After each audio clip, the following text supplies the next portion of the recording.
this was a God thing. I don't know how many of you are spiritual, religious, or if you're not, that's fine. But to give you a little insight on how I got here, it was a total God thing. So for 11 years, I worked in the entertainment industry, doing PR, working with celebrities. There's probably not a celebrity that you could name that I didn't work with during the span of 11 years.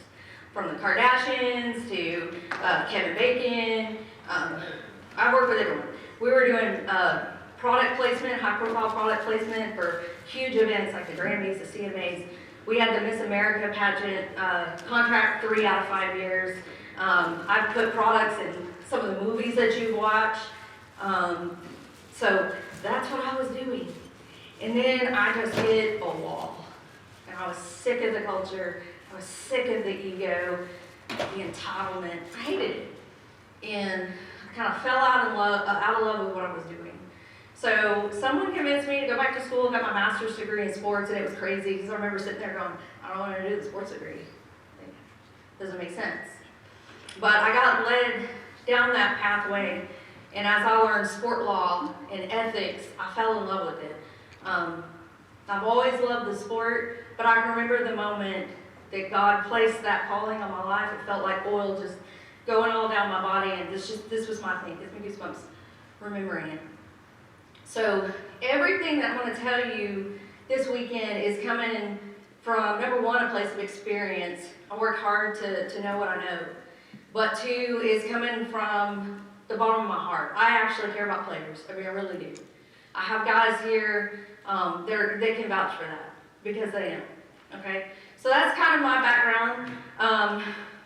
You know, we started out doing sports PR, and then as I learned more and more about, you know, your stories and the nightmares that you guys encounter with agents and scams and just all this crap that y'all have to deal with, I found that I couldn't find like an agent I liked in the industry. And I thought, well, I'm a problem solver. I'll go study it. I'll take the exam. I'll get licensed. We'll cut out the middleman and we'll do it the right way. So that's what I did. So now I'm an agent. And if you have an agent today, raise your hand if you have an agent. Hallelujah. I am not here. I am your agent. Dummy. I'm not here to take you away from your agent. Okay? Let's be clear about that. One thing you're going to know by the end of this weekend, that my integrity is good and my ethics is good. No one can challenge me in the ethics. Anyone who has a problem with me in the sports industry has crossed me on ethics. I guarantee you. Okay? So, that's me. I'm happy that you guys are here. I know you're taking time away from your family. Some of you drove, some of you flew, some of you took off work.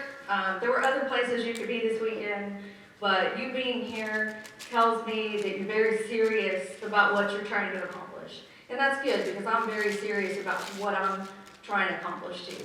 Right now I'm working on my PhD in sports leadership, and it is a bear. But my sole purpose, I'm halfway through writing my book on the method that we created here that we use to manage athletes, because we feel like it's the standard.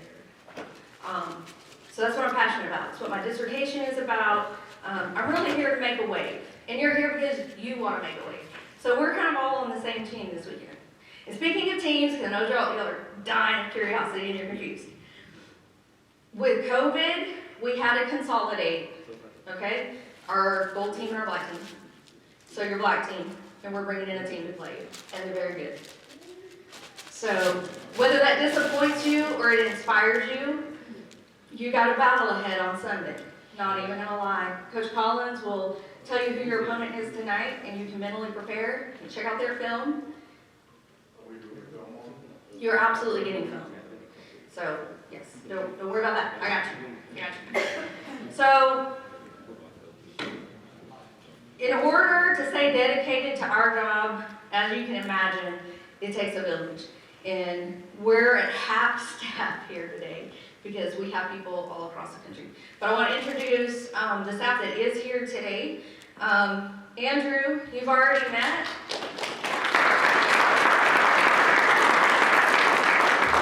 Andrew is our Director of Business Development. He's going to be responsible for the growth of this company. Right now, we've dominated football, but we're taking basketball next, baseball. We have a baseball agent that's coming to work for us in a few months, and we're just taking everything. If you look at our website, we represent, you know, we got some world champions, we have some Olympians, so we're all over the place, but we're trying to make a big splash. Ashton Ferguson is on the end. Ashton is an athlete manager and a sports publicist, so some of the guys that are assigned to her, she manages the day-to-day, absolutely every little detail and facet of what they need for their career. Taylor Trombley here. I bet a bunch of y'all have talked to Taylor. She's our acquisitions director. She is the needle that must be thread in order to get into this firm. So everyone goes through her. And then in the back, I have Stacy Smallwood. She's our volunteer coordinator. We just have one volunteer here today, but you're going to see a bunch more of them tomorrow, and then I'll get into you. So she's kind of wrangling all these people. And if you give a hand to our photographers, I have Samuel here. Be nice to him. He's the one with the videography crew that will be getting your film. So You got your first cut code. I like it. And then Miss Rebecca in the back. And then we may have some more through the weekend. We'll see how it goes. But that is basically our team. And then we also have some of our Black Diamond clients. I think there's 18 of you. If you guys would just stand up. These are our guys.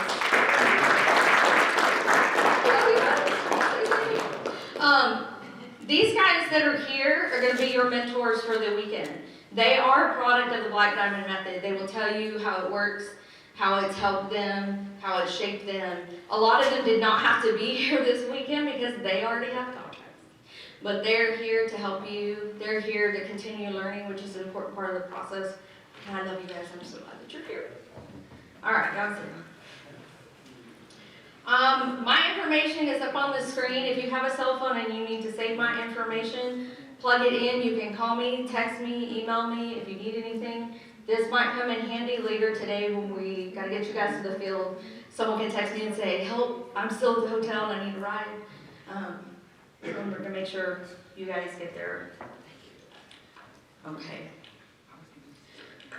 Who are we? I kind of already told you who we were, kind of what our background was. What we do, so we are a full-scale athlete management firm. So end to end, we manage everything, okay? The agent licensure was the last thing, it was the cherry on top for what we did. We do on-field, off-field, and transition for all of our players. It's possible for a guy to sign with us and play out his entire career represented right here under one roof. We manage everything that they do, from their charity events. We keep them on a PR schedule. They know, they already know something else is coming. A lot of these guys did y'all read books. They recorded videos reading books for National Reading Month. That was their charitable thing for this month. So we do stuff like that.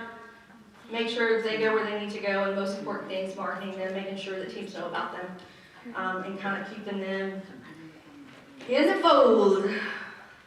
So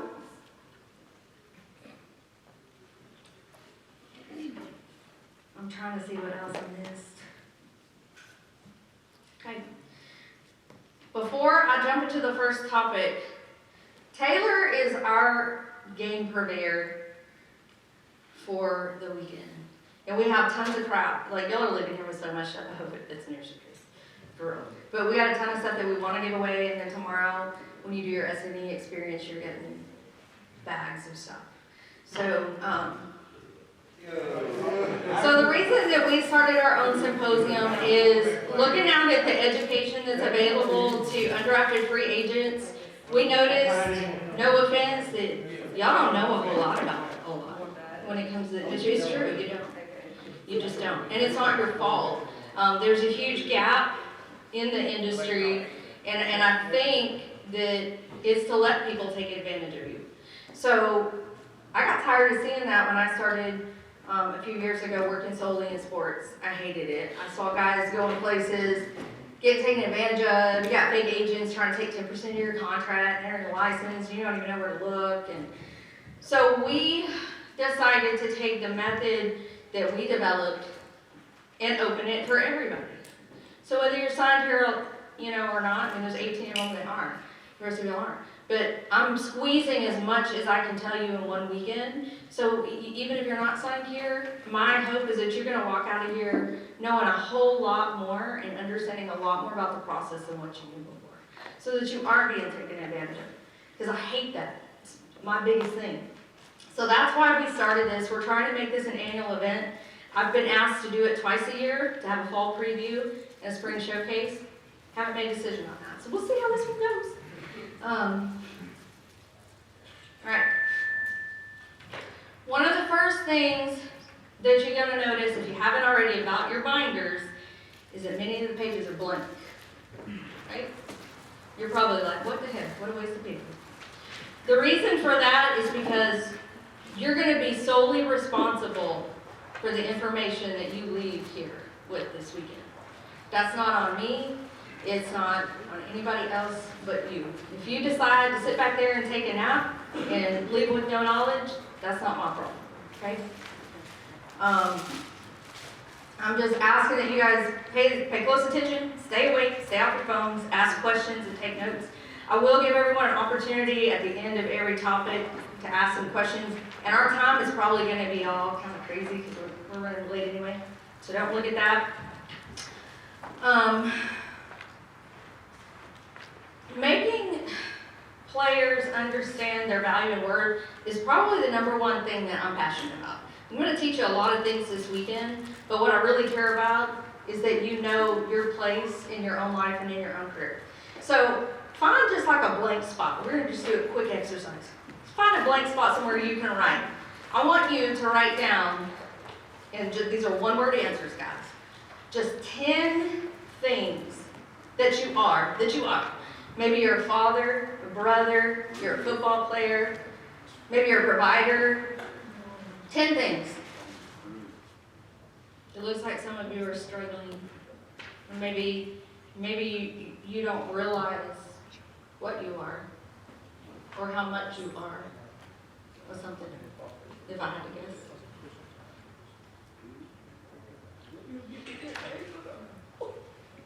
Pins down.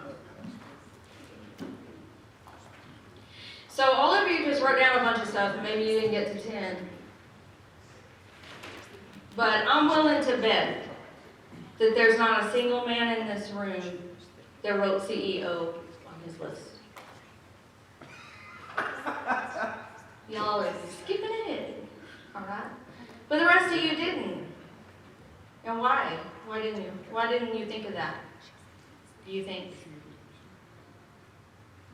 Whether you know it or not, right now, we're sitting in a room full of CEOs. All of you. And you might not know it right this minute. He was working with the new FCF, the Fan Control Football, which you guys have heard about. So, as a rule of thumb, as an agent, as the owner of this agency, I just have a rule. I just don't send players to experimental leagues. When the XFL came out and made its debut, we had, at that time we represented Sean Oatman, and he got drafted. And then we had a couple other players that were placed later, okay? So that was kind of a, it is what it is type of situation, but as a rule of thumb, I don't like sending players to experimental leagues because I want to find out before I send one of my guys that I care about, that trust me, I got a relationship with them, and they're kind of looking at me just to, because it's an educational process and you don't know. So you're looking at me like, well, I hope you know, because otherwise we're in trouble. I don't like sending them until after the first year so that I can see if they made it, first of all, or did they fold. I need to make sure that they paid their players. I need to know that they fulfilled all of the things that they promised their guys, like housing, meals, bonuses, all that stuff, right? Because the worst thing that I can do, and it's happened to me, I'm human, I've messed up as an agent before, And there's some things, even as an agent, like, you don't know until you're in the, we had that situation with Tim.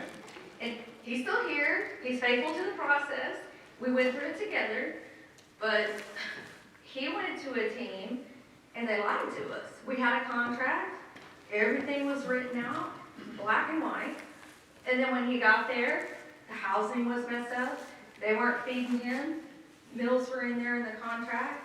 We had all of these things, training, assistance with job placement, all those things that you need when you put your house in storage and go across the country for a contract, right?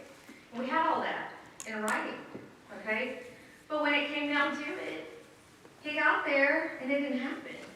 And so we go with the chain of command. He calls me, he's like, hey mom, something's wrong. So I get a hold of the coach, we went back and forth. I didn't like that answer, I went to the commissioner. Commissioner didn't do anything. He said, you know what, if you're not happy with it, you can take your player out. Well, I know I can take my player out. Don't tell me what I know I can do. I asked you to fix the problem, right? Don't you think if you're at the top of the chain of command that you're supposed to handle it, right? We had no recourse. The commissioner was like, well, you can take him out. Okay, well that doesn't help us. So I did, took him out. Actually, we took everybody out. And the last guy that left, God bless him, you were there. You were there. It's like the Wizard of Oz. It was a disaster.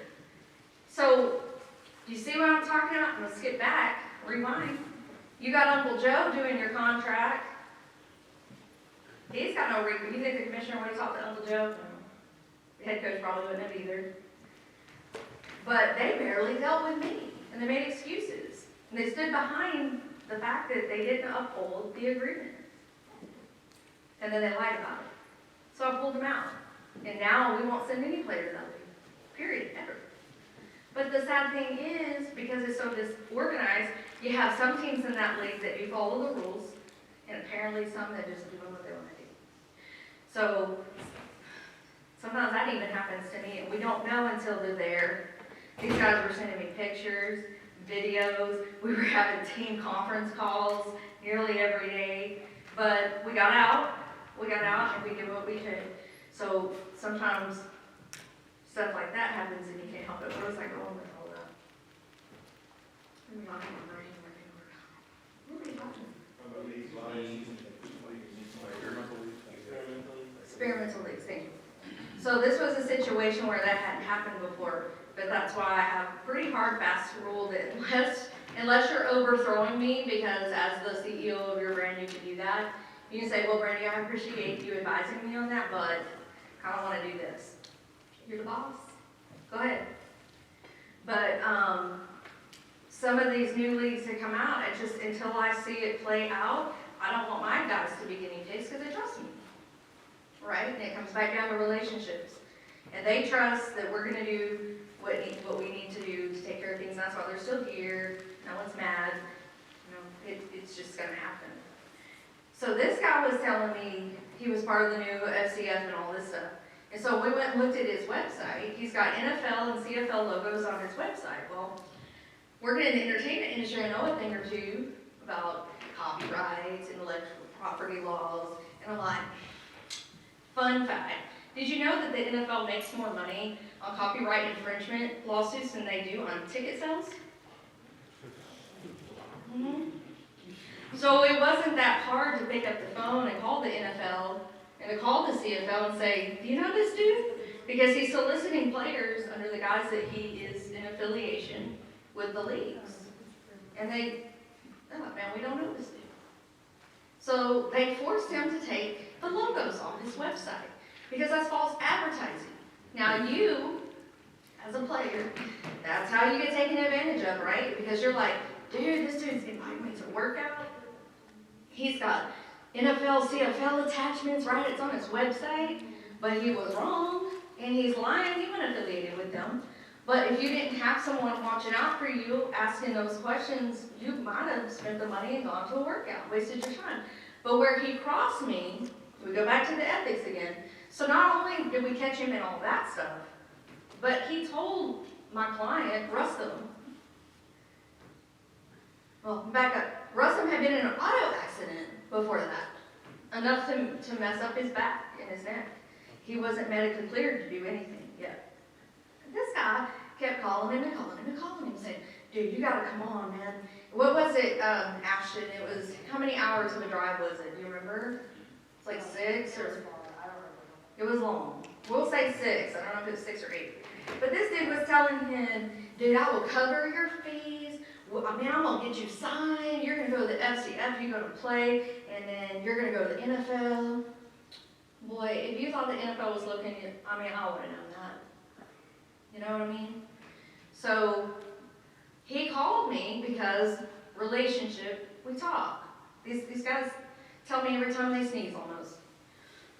And so he said, man, he keeps telling me to come up. He's going to cover my fees, and I got to drive like 6 hours. I'm like, how are you going to do that? Like, you're not medically cleared. You're going to sit in the car for 6 hours? Like, I've already said this guy's not affiliated with anybody. He wouldn't let up. So we had to, like, do a cease and desist with the dude. And then we later found out he went through our website, contacted darn near every single one of our clients. And then when I ordered a cease and desist on contacting our clients, he said, well, that's just a coincidence.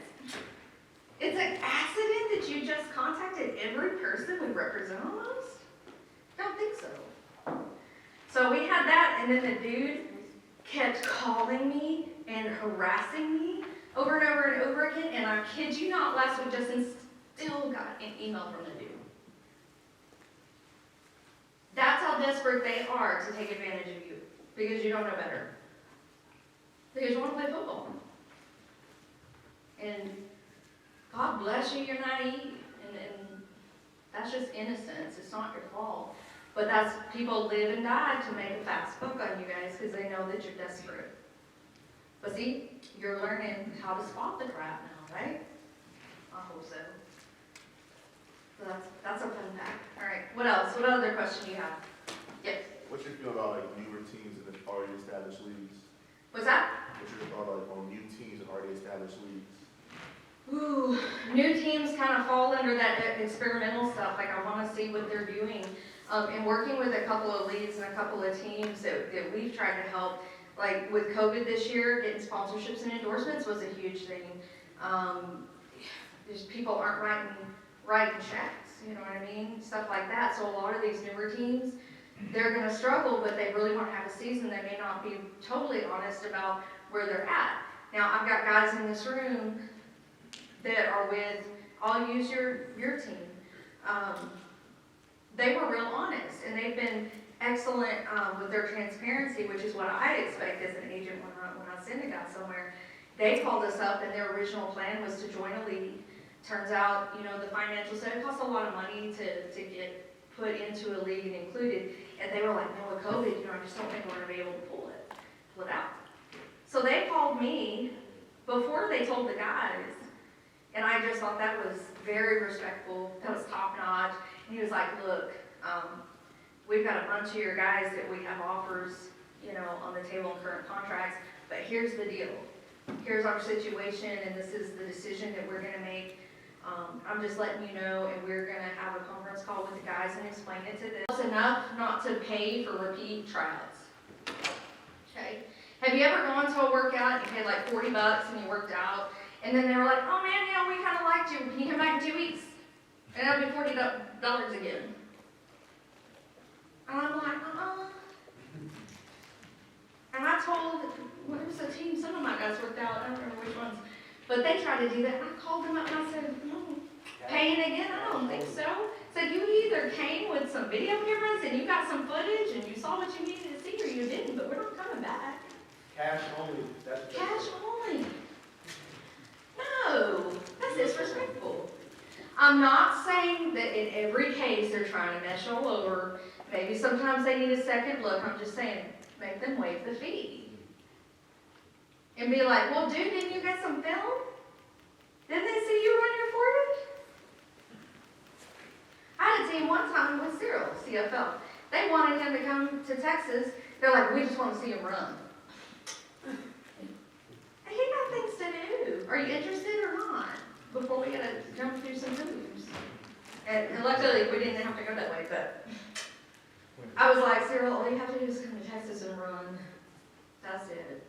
But luckily we didn't have to stoop that low. But sometimes I do that kind of crap, you know. All right. Before you go, smart breakfast. I have a player and he's supposed to be here and he's not here. He had an allergic reaction at the last workout we took him to. It wasn't his fault. But he had grabbed some breakfast and they had mixed it with what, some kind of seafood? Yeah, like Shellfish, oh my gosh, he had a reaction. So luckily we were there, you know, had some stuff on him. If you have EpiPens or things like that that you use, make sure you bring your stuff. Know where you're going, check, double check, triple check, quadruple check the address. Look it up in advance so that you aren't late.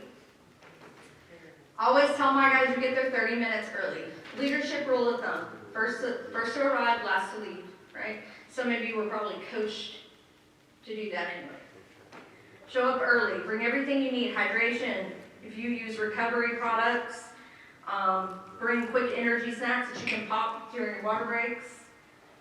Sometimes a towel or like a wet cloth in a Ziploc. I learned that from my grandma. Band-aids, tape, and wrap. And I know some players that just love to bleed. And that, I mean, if that's you, that's, you know, whatever. But sometimes you need a Band-aid. Safety pins, because those stickers that you put on that are adhesive, when you start sweating, it comes off. So just, if you just learn to travel with some safety pins, pin those suckers on so that they aren't going anywhere. My guys have shirts, like RJ Martin's wearing one of his. When he goes to workouts, they know who he is. His name's huge on the back. There's no question. His sticker falls off, doesn't matter. During the workout, pay attention. This is where you say, yes, sir, gotcha, coach. And that's it. Don't be all like, I know how to do it. No, you don't. Show them that you're coachable. Show them that you're respectful, right? It's an interview. They want to know how you're going to be if they put you on their team, right?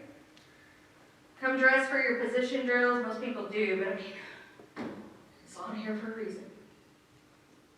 Bring all the equipment that you were told to bring. Meet and shake hands with staff. Ask if you can help. So this is a big deal. So we took a guy to a workout a couple of years ago, and we got there early, shook hands, oh man, yeah, blah, blah, blah, with the staff that was there. And it was funny because they were trying to set up their registration tables. So they're going tables and, you know, boxes of shirts and stuff out of the pickup truck. And I told him, I said, you're kind of shy, man. Get in there. He was the only guy at this workout. It was a Frisco Fighters workout. I had these men lined up here and lined up here, and them unloading this truck. And my guy was the only one over there to help them unload. What does that say? The other guys were just standing there watching them. Like, boy, get in there. Show them that if you're on their team, you're going to show up early, you're going to carry stuff to the field, you're going to haul the coolers, you're going to ask, what can I do? Man, put me in. That stuff is great for showing your character and your leadership. Let's see, remember your job interview, I'm trying to speak through, this is the last slide. Showing that you're coachable, smile a lot. All right. Erase everything that you know about a tryout with a bunch of other dudes. I get it, y'all are competing with each other. That doesn't matter. You need to leave the chip on your shoulder at home. What coaches and scouts like to see at a workout is your coachability, and are you a team player? Show them, like, man, I just met this dude, but yo, man, high five. Man, that was a great pass. Show them that, because you're showing them that, man, we take this dude and we plug him into our team. He ain't out here like, whatever. You know what I mean? You know what I mean? Like, you go to a workout, you've seen guys like that. Would you want to put someone like that on your team? No, he don't even fit in. So when you get out there, you got to act like these are already your brothers, man. You got to be like, man, this is already my team. Cool, let's get this done. And usually when my guys, if a bunch of them come in to a workout, I tell them, man, I don't care about anyone else out here. Y'all work together. Get your reps. If you need a buddy up, buddy up. Show them what it's like, because a lot of them know each other. They work out together, they train together, they like each other. And it's a great opportunity to show what you might look like as part of their organization. Okay? That's important. For you big dudes, I've actually had more than one scout tell me this, and coaches and coordinators. At the CFL workouts, and probably other workouts too, for you big chunky guys, line guys, they want to see your stamina. Like, can you get through these sets without a water break? Because if you're working out and you're like, oh gosh, I'm gonna drink, we're done, because you're not in shape, and that's all they equate mentally with that. So make sure that you can come prepared to go through a whole workout without water, and just mentally prepare yourself, because you know what, when you're playing in a game, I don't know, sometimes you can go a little minute without some water, at least not a lot. After it's over, if you have an agent, your agent should do the follow-up, okay? You just leave the rest of it alone. But if you don't have one, make sure, last to leave, wait till everyone else is fading out, right? Don't bull rush the coaching staff. Wait till everyone leaves, walk up, man, thank you for a great workout. I love the way you guys ran everything today, and I'm excited to talk with you later. Look them in the eye, shake their hand. You know, y'all are men, man. Show them that you appreciate being there, that you respect their time. They're really like that, because a lot of people just pack their stuff and leave, you know? And then wait about 2 weeks, and then send them a very nice, respectful follow-up email. Hey sir, my name is so-and-so. I was at the XYZ workout. I was number such and such. I talked to coach blah, blah, blah afterwards, and I was just following up to see if you guys might have some feedback off of that workout that I could use. Okay? If you approach them nice, you stand a better chance of them saying, oh man, you know, we loved having you, but, you know, we'll keep you in mind. Well, at least you know. Or, hey man, you know, we love the way you look. We should be making decisions in a couple of weeks. Now you know, right? But give them time. Don't email them the same day. Wait 2 weeks. Give them time to breathe. And one of the things I've always told my guys is that after you complete a workout, mentally, you need to be done with that. Be done with the workout. Don't be sitting here thinking, oh man, I hope they sign me. Hope they sign me. What they're going to do? What they're going to do? You need to start focusing on the next workout. Right? That's part of digging your pond, building your ark. Right? If you sit here and you wait, you've lost 2 weeks, then you're down and out, you're like, oh crap, where do I go to next? You should be thinking about that the day after your workout. Where do I need to go? Okay, let's train up for that one. And keep going. That's the process for you. Alright? So, I think I got through all of that. Alright. So, now, I am going to officially turn you over. But we're going to take a quick break. Let's take a quick potty break, 5 minutes, and then get back in here, and then Cyril Grayson will be ready to speak to you guys.